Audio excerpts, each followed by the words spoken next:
Hello, traders. FX Pip Collector here. Today is Friday, August 22nd. This is my analysis for the Aussie US dollar, and we're starting off on the daily time frame. So, on the daily time frame, I still got my Fibonacci extension on this wave, projected off the top of this wave. I think it's more likely the Aussie dollar will go down and take all these lows because there's got to be a ton of liquidity sitting there. Plus, the Fibonacci extension, the 100% Fibonacci extension of this wave, projected off of this wave, is right there.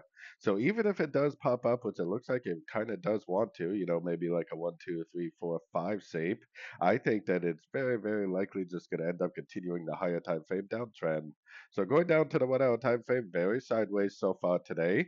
If it does pop up and stop breaking some of these structure, which it definitely doesn't have to, the first thing I would do is throw my Fibonacci retracement on there. Because of the higher time frames, I would look at anything I see to the upside as very likely just a pullback within a downtrend, probably a wave four pullback within a downtrend.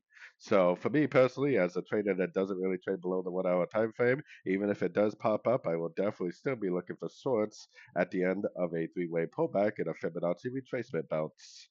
So anyways, don't forget to check out my website linked over here in the corner. And as always, thank you for watching and happy trading.